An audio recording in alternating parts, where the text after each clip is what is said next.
Good morning students. Today we are start our chapter number 12 unequal law. इस chapter में हम unequal law के बारे में पढ़ेंगे। अनइक्वल लॉ मीन्स बेटा जो एक ही सिटीजन में रहते हुए अलग अलग पर्सन्स के लिए लॉ कैसे वर्क करता है, अनइक्वली उनको जब ट्रीट करता है, तो वो हम सब स्टडी करेंगे। Let's start our chapter.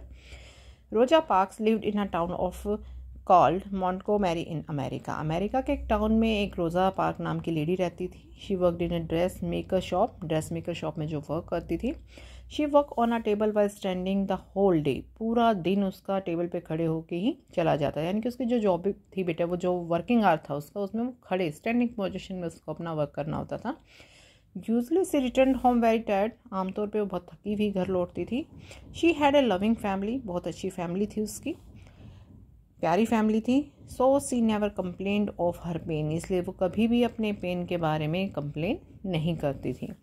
She was an attractive and loving lady. बहुत ही अट्रैक्टिव और लविंग लेडी थी। She always spoke sweetly and softly. बहुत ही स्वीट और सॉफ्ट वो स्पोक करती थी, मीठा बोलती थी, पोलाइट बोलती थी।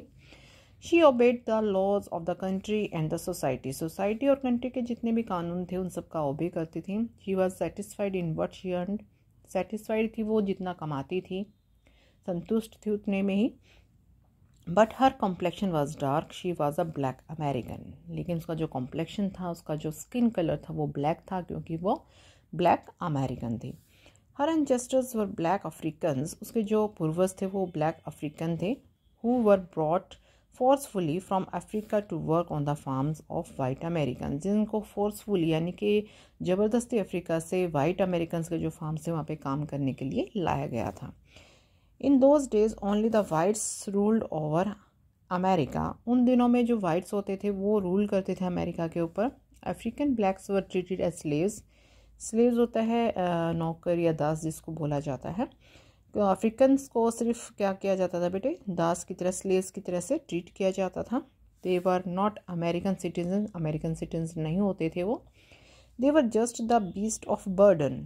सिर्फ उनके ऊपर बर्डन होता था उनका, मतलब उनके साथ बुरा व्यवहार किया जाता था। स्लेव्स नौकरों जैसा व्यवहार उनके साथ किया जाता था। They were force to work in field the whole day. पूरा दिन खेतों में काम करने के लिए उनको फोर्स किया जाता था। They were given no wages. कोई पैसा नहीं मिलता था। वेजेस होता है पैसा। ओनली सम कॉर्न और ओट्स। सिर्फ कॉर्न और ओट्स उनको मिलते थे खाने के लिए। They lived almost naked. लगभग पूरा मतलब जो है वो नेक्ड, यानी कि कपड़ों के नाम पे कुछ भी नहीं होता था उनके पास। If they try to run away. अगर वो भागने की ट्राई करते थे, दे वर बीटन क्रूली। बहुत बुरी तरह उनको पीटा जाता था, यानी कि उनकी जो दशा थी, उनकी जो उस टाइम पे स्थिति थी, वो बहुत ही बुरी हालत में थे। नेक्स्ट मूव करते हैं। Abraham Lincoln declared the total freedom of the slaves in 1860 when he was the president of United state America. Abraham Lincoln ने जो यूनाइटेड स्टेट अमेरिका के वो प्रेसिडेंट थे 1860 के अंदर, उस टाइम पूरा फ्रीडम उनको दे दिया था, मतलब टोटली फ्रीडम उनको प्रोवाइड कर दी थी। But the blacks could not get all the rights though the constitution of America was based on the equality of man. लेकिन उस टाइम पे भी अफ्रीकन को कॉन्स्टिट्यूशंस के अकॉर्डिंग जो एक इक्वालिटी का लॉ होता है, उसके अकॉर्डिंग कोई भी उनको राइट्स नहीं मिला था। Similarly Gandhi ji struggled peacefully and succeeded in removing many of the discriminatory laws against the blacks in South Africa 1893 to 1914। 1893 से लेकर 1940 तक, जबकि गांधी जी ने भी उनके इस स्ट्रगल को पीसफुली सक्सीड किया था अफ्रीकन्स के लिए ही, कि उनको राइट्स मिलना चाहिए इक्वालिटी का। But even after the middle of the 20th century, लगभग 20th सेंचुरी के मिडल में, द ब्लैक पैसेंजर्स, जो ब्लैक पैसेंजर्स थे बेटे, had to give up their seats in the bus when white passenger came in and that too in America. उस time पे क्या होता था, बस के अंदर अगर मान लो कोई वाइट अमेरिकन आया है तो उसके लिए ब्लैक पैसेंजर को अपनी सीट खाली करनी होती थी, मतलब छोड़ देनी होती थी, क्योंकि उनको ये राइट नहीं होता था कि अगर अमेरिकन कोई खड़ा है, वाइट अमेरिकन खड़ा है, तो ब्लैक अगर वो बैठे हुए हैं तो वो बुरा माना जाता था, तो उनको अपनी सीट उनको प्रोवाइड करनी होती थी। Each time a white passenger entered the bus, a black passenger got up from the seat for him और her end got off the bus. Then the black passenger had to go round to the back door. Then she could get into the bus again and travel as a standing passenger. अगर suppose ऐसा होता था, कई बार mostly जो white passenger होते जब भी बस में एंटर करते थे तो ब्लैक पैसेंजर को अपनी सीट खाली करनी होती थी या फिर उनको बिल्कुल बस से उतर जाना होता था। और जब black passenger had to go around to the back door, मतलब उनको पीछे वाले डोर पे चला जाना होता था, और जब वो वाइट वाला उतर जाता था तभी वो दोबारा बस में एंटर करते थे, और या फिर वो स्टैंडिंग होके यानी कि खड़े होके उनको पूरा ट्रैवल करना पड़ता था। It was the first day of December in year 1955 के दिसंबर के फर्स्ट डे की बात है। रोज़ा park was much tired after day long work. पूरा दिन काम करके वो बहुत थकी हुई थी।